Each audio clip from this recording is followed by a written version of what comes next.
নমস্কার বন্ধুরা, সুপ্রভাত। চুটকি মেঘনাজ রেডিতে তোমাদেরকে জানাই অনেক অনেক স্বাগত। কেমন আছো তোমরা? আশা করি ভালো আছো। আমিও এখন বর্তমানে একটু ভালো আছি। তো আজকে আমি সারাদিনের ব্লগ তোমাদের সাথে শেয়ার করব। আজকে মা বাড়িতে খাবে না, আজকে আমরা চারজনে খাবো। মার বেশিরভাগ দিনে ইনভাইট থেকেই যায়। তো আজকে রান্না করব রুই মাছের ঝোল, রুই না সরি কাতলা মাছ মনে হচ্ছে, আমি না রুই আর কাতলা মাছ গুলিয়ে ফেলি। দেখো তো তোমরা দেখে বলো তো এটা কী মাছ। এখানে 4 পিস মাছ আছে, আমাদের 4 জন, আমি, বাবা, মেঘনা আর মেঘনার বাবা। আর এই যে মাছের ঝোলের জন্য আলু ভেজে রেখেছি, আর এখানে পেঁপে ভেজে রেখেছি। মাছের ঝোলের মধ্যে দিয়ে দেবো মেঘনার জন্য। পেঁপেটা একটু বেশি ভাজা হয়ে গেছে, আমি মাছ ধুচ্ছিলাম সেই কারণে পেঁপেটা একটু বেশি ভাজা হয়ে গেছে। আর এখানে আছে আলু ভাজা আর কালকে রাতের ডাল করেছিলাম, খেসারির ডাল, তাও আবার সেদ্ধ শুকনো লঙ্কা ফোড়ন দিয়ে। সেদ্ধ ডাল আর পেঁপে আলু সেদ্ধ দিয়ে কালকে ভাত খেয়েছি, তো ডাল একটু বেশি আছে। আর আলু ভাজাটা সকালেই করেছি, বাসি ভাত ছিল, এখনও একটুখানি বাসি ভাত আছে, এই দেখো। তো আমি অল্প একটু খেয়েছি আর অল্প একটু আছে। তো প্রতিদিনই ভাত একটু না একটু বেশি হয়ে যায়, সবসময় তো মেপে রান্না করা যায় না। যাই হোক, তো আজকে রান্না করবো মাছের ঝোল, আর ওই আলু ভাজাটা আছে, ওই আলু ভাজাটা বাবাকে দিয়ে দেবো। আর কিছুই রান্না করবো না, কেননা অনেকটা বেলা হয়ে গেছে, এখন বাজে 11টা। তো আমার এইরকম আমার ভাতও হয়ে গেছে, বালতিতেই ভাত করা দিই, কেননা এই হাঁড়ির মাপের সসপ্যান আমাদের বাড়িতে নেই। আছে কিন্তু এর থেকে ছোটো সসপ্যান, এর থেকে বড়ো সসপ্যান, আর এই হাঁড়ির মাপের সসপ্যান নেই, সেই জন্য ওই বালতিতেই ফ্যানটা করাতে সুবিধা হয়। তো ফ্যান তো করাতে দিয়েছি, আর এখন আমি মাছটা ভেজে নেব। তো আজকে তোমাদের সঙ্গে শেয়ার করবো, পুরো ভিডিওটা দেখতে থাকো। আর কেমন লাগবে ভিডিওটা অবশ্যই কিন্তু কমেন্ট করে জানিও। আর তোমরা কিন্তু পাশে থাকো, যারা আমার চ্যানেলটাকে এখন সাবস্ক্রাইব করোনি তারা কিন্তু আমার চ্যানেলটাকে সাবস্ক্রাইব করে দিয়ে পাশে থাকা বেল আইকনটি ক্লিক করে দিয়ে, যাতে আমি যা ভিডিও দেবো তা যাতে তোমাদের সামনে যত তাড়াতাড়ি চলে আসে নোটিফিকেশান। তো চলো, বেশি বক বক করবো না, এখন মাছটা ভেজে নিই।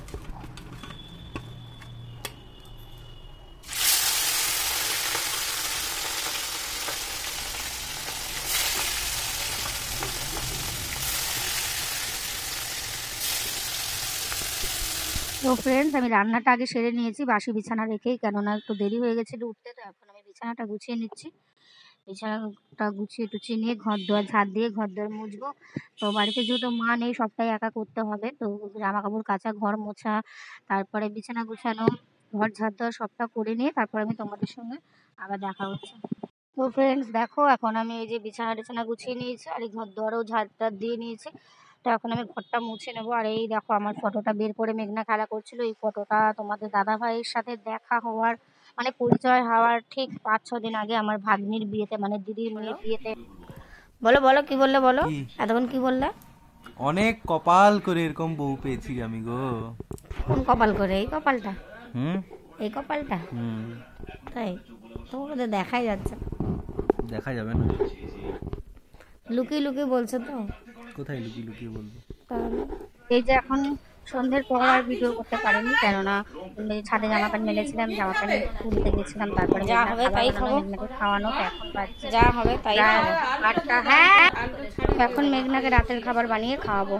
তো ফ্রেন্ডস, সন্ধ্যের পর থেকে আর ব্লগে আসতে পারিনি, কেননা মেঘনাকে ঘুম পাড়াচ্ছি 10টা থেকে, আর এখন বাজছে 12:30। 10টা থেকে ঘুম পাড়াতে চেষ্টা করতে করতে করতে করতে ফিট করতে করতে করতে করতে এই জাস্ট ঘুমালো, আর তারপরে ক্যামেরার সামনে আসলাম। তো আজকে যে মা মানে বলেছিলাম তোমাদের সকালে যে রান্না করতে করতে বলেছিলাম যে মায়ের কোথাও ইনভাইট আছে, কিন্তু অ্যাকচুয়ালি মা খড়গপুরে গেছিলো, মানে চলে গেছিলো, যে সেটা মানে বলেছিল আগের দিন, বাট আমার খেয়াল ছিল না। তো মা খড়গপুরে গেছিলো। খড়গপুরে তো মামা বাড়ি মাসি বাড়ি আছে, কিন্তু সেখানে কোথাও যায়নি। মা গেছিলো আচার আনতে, কেননা খড়গপুরের আচার খুব বিখ্যাত, তোমরা অনেকেই জানো। তো 3 কেজি আচার নিয়ে এসে, আর আচার আমি আমি খেতে ভালোবাসি, কিন্তু ওই মানে আচার খেতে অতটা ভালোবাসি না। যেরকম আম মাখা, কুল মাখা, জাম মাখা, তারপরে পেয়ারা মাখা, যে কোনো টক মাখা, তেঁতুল মাখা, এগুলো আমরা বিয়ের আগে মানে বাপের বাড়িতে এখনও গেলে সবাই মিলে দল বেঁধে খাই। দুপুরবেলা ভাত খাওয়ার আগে, মানে 1-1:30টার দিকে দল বেঁধে খাই কদবেল মাখা। কিন্তু এখানে তো জানোই তো তোমরা, টক মাখা খেতে গেলে সঙ্গী লাগে। তো এখানে নিজে একা একা করে খেতে ইচ্ছা করে না। তো 4 বছর ধরে টক মাখা খেতে ভুলেই গেছি। তো যখন বাড়ি যাই তখন খাই। তো তোমাদের একটু দেখাচ্ছি আচার দুটো। এই দেখো, 2 বোতল আচার। দাঁড়াও একটু ব্যাক ক্যামেরায় দেখাই, তোমাদের আবার লোভ লাগে নাকি। দেখো, এটা মনে হচ্ছে আমের আচার, দুটোই একই। এটা আমের আচার, আর এই দেখো এই জাস্ট খেয়ে উঠলাম, এখনও হাঁড়িটা ঢুকাইনি, গরম পড়ে গেছে খুব, তো এখন হাঁড়িটা আমি ঢুকিয়ে দেবো ফ্রিজে। ওই দেখো আচারের প্যাকেট, ওইটাকে মেঘনার ঠামা চেটে চেটে খাবে, ওই জন্য ওইটা এখানে রেখে দিয়েছে। যাই হোক হাঁড়িটা ঢুকিয়ে দিই, কেননা গরম পড়ে গেছে তো ভাতগুলো নষ্ট হয়ে যাবে সেই জন্য। তো দেখো আচারটা, তো এখন একটু আহার দেখবো। এতদিন টিভিটা নষ্ট হয়ে গেছিলো, দুটো টিভি আমাদের নষ্ট হয়ে গেছিলো। দুর্গাপুজোর আগে থেকে টিভি চলে না, আর আমার অত টিভির নেশা নেই। অ্যাকচুয়ালি ঘরে থাকি তো, সন্ধ্যাবেলা মাও টিউশনে চলে যায়, বাবা বয়স্ক মানুষ নিচে থাকে, আর তোমাদের দাদা ভাইও চলে যায়, ছেলে মানুষ কতক্ষণ ঘরে থাকবে। তার মেঘনাকে নিয়ে আমার সময় কেটে যায়। দেখো থাকলে দেখি, না থাকলে দেখি না, কিন্তু দেখতেই যে হবে এমন কোনো কথা নেই। তো সারাদিনই টিভি চলে, কিন্তু ইম্পর্টেন্ট কিছু না যে সিরিয়াল দেখা টাকা, সেরকম কিছু না। তো দু একটা সিরিয়াল ভালো লাগে, মাঝে মাঝে দেখি, ওই দেখতে দেখতেই কাজকর্ম করি। ধরো অ্যাড দিল, রান্নাঘরে গেলাম, খাবার করলাম, এইরকম। তো কাজ করতে করতে টিভিটাও দেখা, কোনো সময় কোনো সময় একটু গান চালিয়ে দিই, মেঘনা আবার একটু পোগো চালিয়ে দিই। সবসময় তো ফোন দেওয়াটা ভালো না, সেই জন্য। তো এখন একটু আহার দেখবো, অনেক দিন ধরে আহার দেখি না, আমার আহার দেখতে খুব ভালো লাগে। তো ঘুমও পাচ্ছে, তো একটুখানি মানে এটা দেখে তারপরে ঘুমাবো। তো আজকের ভিডিওটা কেমন লাগলো অবশ্যই কমেন্ট করে জানিও। সারাদিনের ব্লগ তোমাদের সাথে শেয়ার করেছি, কিন্তু কাজকর্ম বেশি শেয়ার করতে পারিনি, কেননা সবসময় তো ক্যামেরাবন্দি করা যায় না, সংসারে তো অনেক কাজ থাকে। আর দু এক সময় মেঘনাকে ফোন দিয়েও আমাকে কাজ করতে হয় যখন কেউ ঘরে থাকে না, কেননা আমাদের বাড়িটা পুরোটাই খোলামেলা। তো রেলিংগুলোর উপরেও, ওই বিটটার উপরে উঠেও পুরো ঝুঁকে যায়, তারপর টেবিলের উপর উঠে পড়ে, তো ব্যথা পায়। সেই জন্য মাঝে মাঝে ওকে ফোন দিয়ে আমি কাজকর্ম করি। এই যে এত জামা কাপড় আজকে কেচেছি, এখন এগুলো সব শুকিয়ে গেছে, এখানে এরকম করে রেখে দিয়েছি, পরে এগুলো ভাঁজ করবো। আর ওইখানে যে এক গাদা জামা কাপড় ছিল, ওগুলো সব ভাঁজ করে একটা র্যাকের মধ্যে রেখেছি। বললাম তো তোমাদের সবটা শেয়ার করা যায় না ভিডিওর মধ্যে। তো সারাদিনে তো কাজকর্ম শেষ হওয়ার নেই। তো আজকের ব্লগটা কেমন লাগলো অবশ্যই কমেন্ট করে জানিও। খুবই একটা সাধারণ ব্লগ আজকে তোমাদের সাথে শেয়ার করেছি। তো অবশ্যই তোমাদের সঙ্গে পরের ব্লগে দেখা হবে। তো তোমরা কমেন্ট করে জানিও কেমন লাগলো ভিডিওটা। তো আচারটা আমার একটু ইচ্ছা করছে এখন একটু টেস্ট করে দেখার, তো জাস্ট একটু টেস্ট করে দেখি। ভাত খেলাম এক্ষুনি ডাল দিয়ে, আলু সেদ্ধ দিয়ে। আমাদের রাত্রেবেলা ভাত হলে হালকা খাবারই হয়, কেননা ডাল আর আলু সেদ্ধটাই হয়তো একটু জাস্ট একটু দেখবো টেস্ট করে। সবাই বলে যে খুব ভালো লাগে খেতে খড়গপুরের আচার।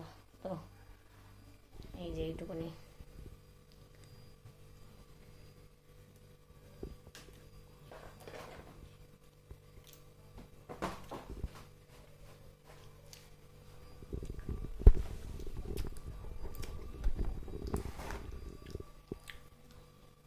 ঝাল ঝাল আছে, খেতে ভালোই লাগছে, তবে বিশাল যে আহামরি হয়েছে তা না, মোটামুটি আমের আচার তো বেশ ভালো লাগছে। আর ভাতটা খেয়েছি লঙ্কা ছাড়া, তো আচারটা খেয়ে বেশ ভালো লাগলো। তো তোমরা একটু খাবে নাকি? চলে এসো। রাত্রেবেলা কি আচার খাই বাবা, ভয় লাগছে অ্যাসিড ম্যাসিড যদি হয়ে যায়, তার মধ্যে আবার ওষুধ খাচ্ছি। তো যাই হোক, আজকের ভিডিওটা কেমন লাগলো অবশ্যই কমেন্ট করে জানিও। তো চলো আজকে টাটা, গুড নাইট, সবাই খুব ভালো থাকো, টাটা।